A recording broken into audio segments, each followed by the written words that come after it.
Well, as of right now, Deshaun Watson is still in Houston and he is still unhappy. So will he stay or will he go? That story continues every single day, and we're going to start talking about it right now. Mariah, Janos, and Evan Lazar here.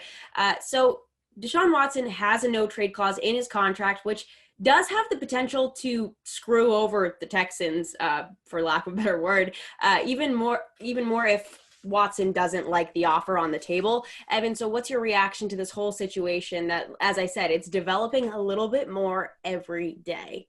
Well, I do think the situation has slightly cooled off a little bit. I'm not saying that Deshaun Watson's 100% happy with the Texans, because that's definitely not the case, but he said he was at a 10 last week. Maybe he's close to like a 7 or 8 now. I think he's recognizing that at least Nick Caserio had a right to be the general manager of the Texans. It wasn't like they hired somebody with no experience that wasn't well liked around the league or wasn't desired around the league. A lot of teams would like Nick Caserio to be their general manager and have interviewed him in the past to be the GM of their team. So this is not a surprise that Caserio has reached this point of his career to be the guy to run a front office. So that piece of it, I think, is cooling off just a little bit, because Deshaun Watson, I think, is more on board with the Caserio move than maybe the initial reports were out there that indicated. But the biggest problem is still Jack Easterby in that organization. And from what you read and what you hear, Cal McNair, the owner of the Texans, is not planning on firing Jack Easterby or moving on from Jack Easterby anytime soon. So really, I think the best way for the Texans, I think that this relationship is going to continue at least in the short term. And Deshaun Watson's going to give the Texans an opportunity, because he has about 100 million reasons to give them an opportunity to figure this out. But really, the Texans' only move here, I think, is to hire Eric Bieniemy as their head coach and give Deshaun Watson what he wants. And is football a sport that you necessarily do that for the star player? Like basketball maybe is more the type of game where you would say, okay, LeBron James will do whatever you want us to do. But it kind of sounds like the Texans are sort of back against the wall in that position, where if it's not an offensive-minded coach, first and foremost, and that's going to be an issue. But really, Eric Bieniemy is kind of the one guy I feel like that could maybe bring this thing back together. Yeah, and if he's successful down there, Bieniemy Deshaun Watson combo, definitely a little lethal there. Now, we've seen this since the news broke that Deshaun Watson was not happy in Houston. All the hypotheticals are flying with, will he come to New England? We would love him here. And yes, we would love him here. But does that even seem possible? Does a trade there seem possible, especially now that they have Nick Caserio?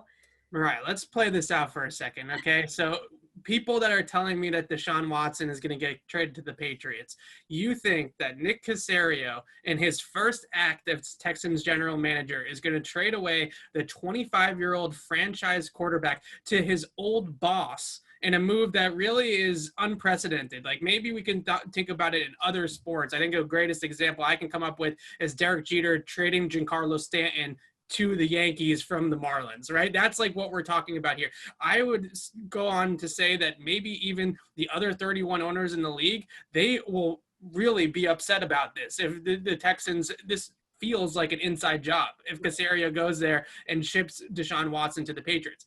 Secondly to that, the Patriots have at best the third best trade package that they can put together for Deshaun Watson.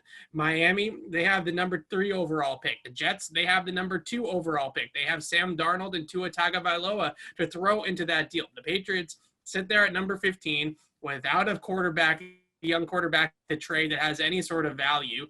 It seems to me like the Patriots would be at least third, if not even below that, on the pecking order of what they could even put together in a trade package for Deshaun Watson. So it's not going to be the best package. It's going to be a little bit of an inside job with Caserio trading him to Belichick.